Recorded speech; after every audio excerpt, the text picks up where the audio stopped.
Birthing a new group can be hard on people because they don't want to lose friendships.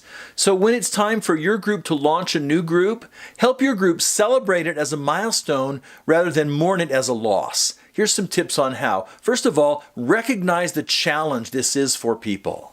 Recognize that when one group reproduces itself into two groups, then relationships will be affected. For many people, their small group is really the first place that they've ever experienced true, authentic love and an opportunity to be vulnerable and authentic with other people. That means a lot to them. So we're not going to minimize that. We're not going to pretend like people aren't actually facing some real sense of loss.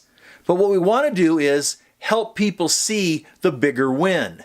You see, as Christians, we give up things we love for the sake of things that we love more. We love our close friendships and our intimate relationships with our brothers and sisters in Christ. But what we love even more is seeing people have the opportunity to go full circle in their relationship with God. We love seeing space created for newcomers to come in and begin their journey of faith. We love seeing new leaders raised up and released into new ministries that new groups create.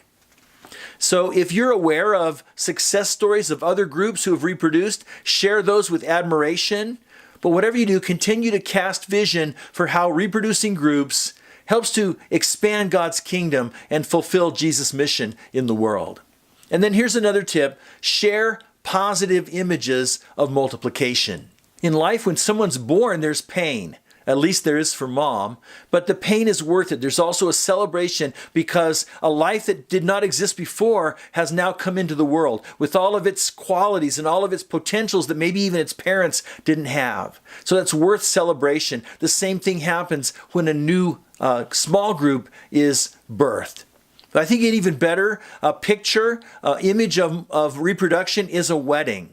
Because when a father walks his daughter down the aisle at a wedding, that's a bittersweet moment. They'll still have a relationship, but their relationship will never be the same. He's giving up something, but he's doing it because he wants to launch her into a whole new life and into the mature life and into the ability to reproduce and have children of her own.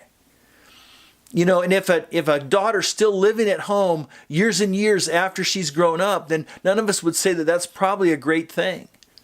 And likewise, when our small groups keep leaders home, new developing leaders, keeps them in the group instead of releasing them to form new groups, that's probably a dysfunctional thing as well.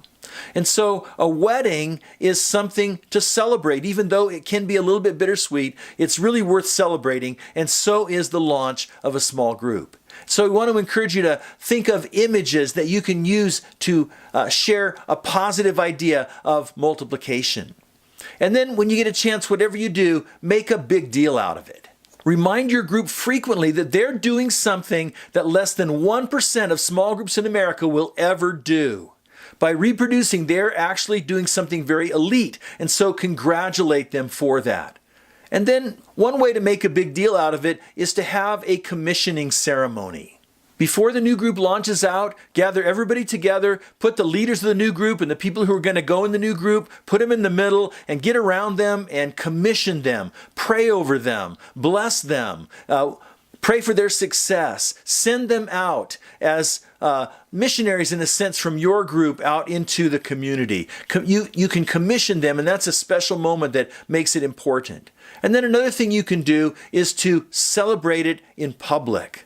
When your group reproduces, tell the whole church. Find a way to work with your pastor to let the whole church know that your group has had a baby. See, that's going to give the members of your group social status. It's going to make heroes out of them in the eyes of the church. But it's also going to keep reproducing on the map of the church, and it's going to let everybody know that it's normal and that it's valuable. And then the final tip to celebrate a new group launch is to have a family reunion.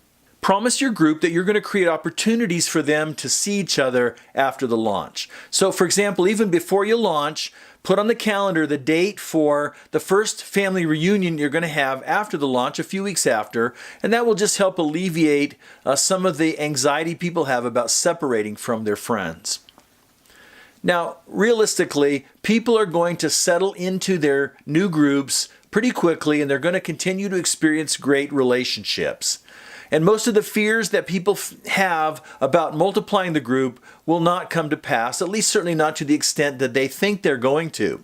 And yet, a wise leader is going to understand the feelings that people have and realize that those are valid. And a wise leader is going to take steps to make sure you turn that launch of a new group into a celebration.